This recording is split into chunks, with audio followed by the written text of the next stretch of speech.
I think Stephen thinks that Israel's actions are some form of justified. I think, Stephen, don't let me speak for you. I know that you've been more... of course. Yeah, against Hamas and Hezbollah, sure.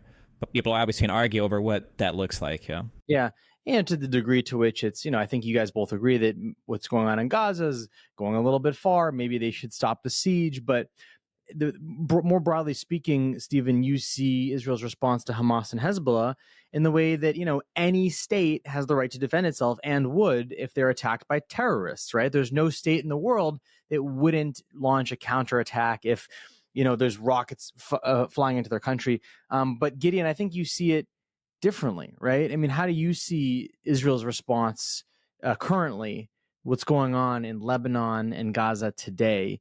Is it crazy for me to say that's Israel's self-defense? What is it? It's not question of the right of self-defense. Sure, Israel has the right of self-defense.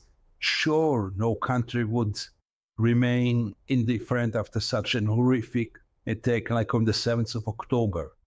But this does not mean that after the 7th of October, Israel has the right to do whatever it wants. This does not mean that Israel has the right to kill 42,000 people, 17,000 children. What is it? Can they all be out of self-defense? This is unacceptable.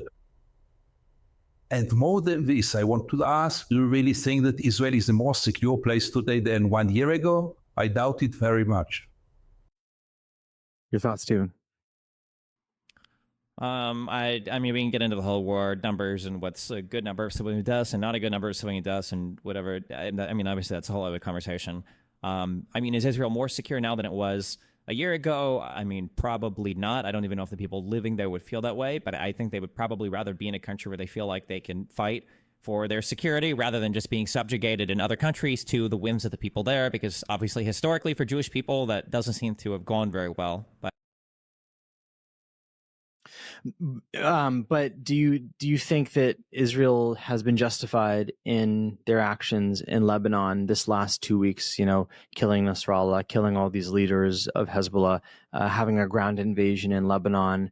Yeah, Hezbollah is a cancer on the Middle East. It's a cancer to Lebanon. It's a cancer to the Arab citizens of Syria. It's a cancer to Arabs and Israeli citizens in Israel. It's Hezbollah. I have no love lost for Hezbollah. Yeah. What do you think, Gideon? I totally agree. The only question is, was it clever to do it? Do we really solve the problem?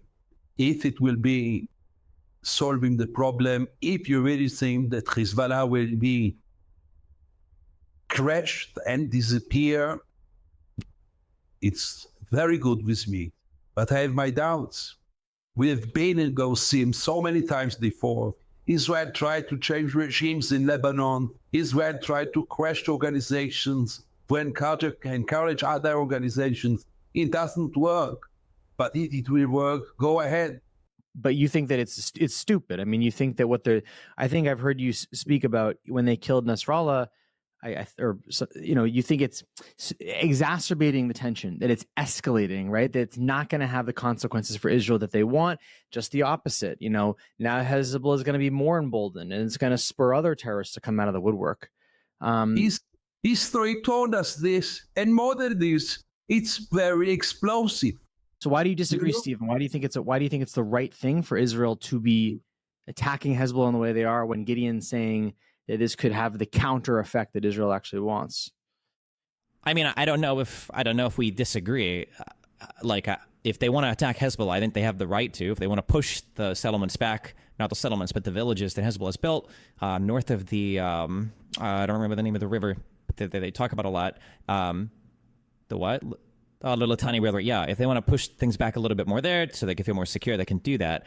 But it's like, I don't know if you've ever worked a job where you've got like the big like squeegees where you're pushing the water on the floor and it's raining outside. You're doing that, and it only lasts for so long. Like, it's not a permanent solution to anything. It's just, it's a temporary solution, right? I mean, how many wars in Gaza were there?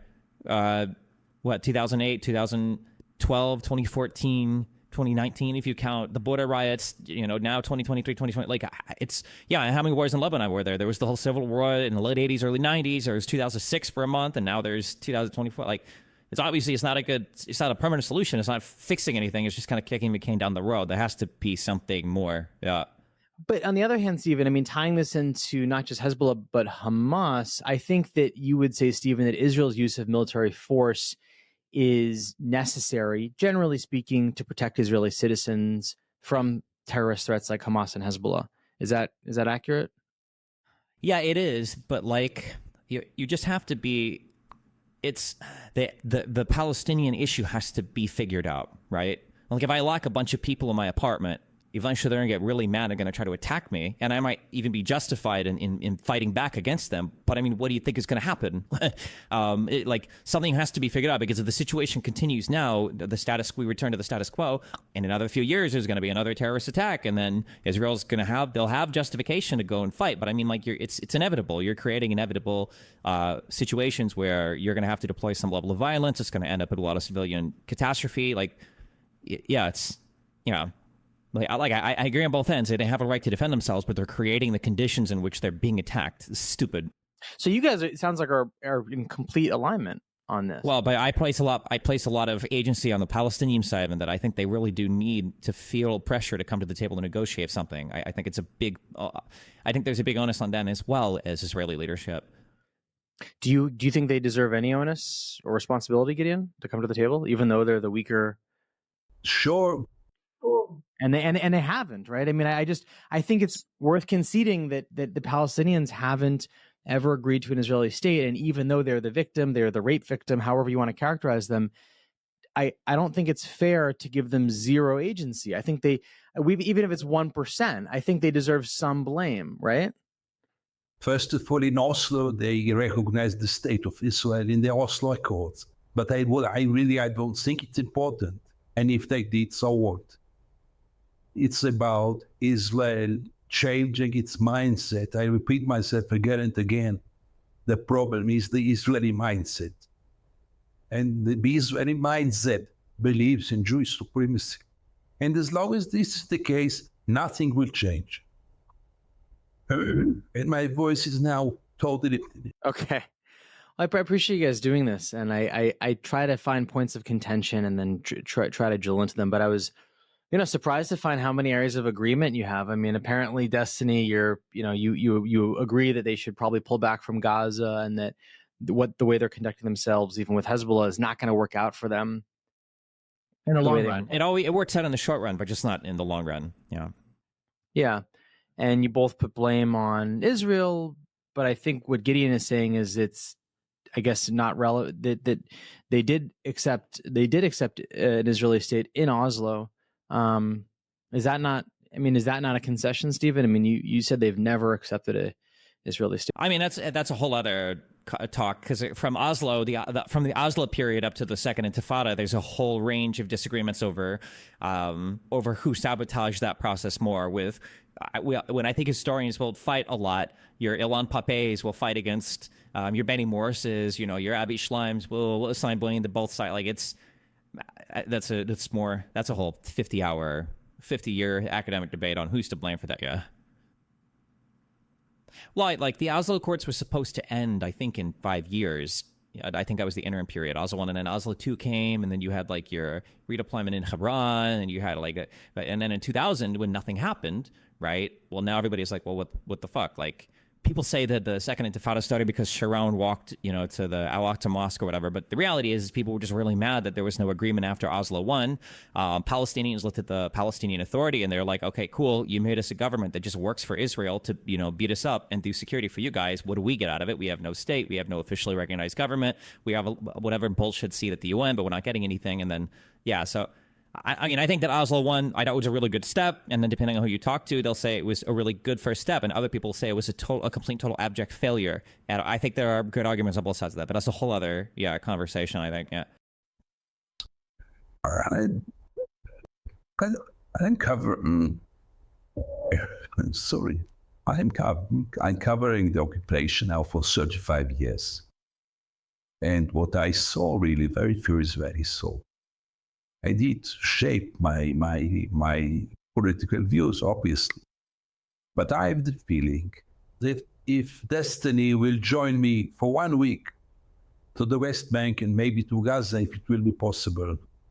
I believe if he would have seen what I saw in those years, he would have changed his mind. I have this belief because he seems to be a very honest guy. But you just went to Israel with he went with Yishai Fleischer, your close friend Gideon. He went Well, yeah. Oh no, hold on. Oh, no. That gives a bad impression, okay? Because Yishai gives a very particular view. Yishai is very pro-Zionist. I wish I could remember the settlement that he lives in, but the most hopeless I've ever felt. Does he live in Haran? There was another settlement nearby that he took me to, and I talked to settlers out there, and that was probably the most hopeless I've ever felt about any peace happening, because those settlers are fucking crazy. The situation in the West Bank is it's a whole other thing. The problem is people make it sound like the biggest issues are like lack of food or lack of whatever. But the real issue is, in my opinion, is humiliation, right? That after October 7th, you have, 136 of these random checkpoints. Sometimes they're not even manned, but you might have taken a certain road to get to work or to go somewhere. And now you have to drive, 45 minutes out of the way just because there's some new random bullshit checkpoint. Or if you want to drive into Israel, you got to wait. I walked down the line of cars and talked to people coming into Jerusalem, and people are sitting, and you ask everybody in the cars, they wait 1 or 2 hours just to get into West Jerusalem. You look after October 7th, all of the work permits were revoked for people in the West Bank. And now what? They have no money to make. They can't do anything. Some of them sneak over the walls, and the Israeli government knows, and they don't do anything because people need to work. And it's just like, it's not good. And you go next to some of these settlements, and you can see immediately you're in a very nice Israeli settlement with running water, with electricity, with electric gates, with men with M4s, and then you look down the hill, and all the Israeli settlements are sitting at the top of these pristine hills, looking down in the valleys of the Palestinian villages with the black water tanks because they don't know if they'll have water 24/7. Yeah, it's not good. It's not a good situation. I agree 100%. And what do we do? I mean, Stephen thinks, well, what do we do? How do we create peace? When we start with a tour of me and Destiny in the West Bank. Okay. Well, guys, thanks so much for this. I really appreciate you guys doing this.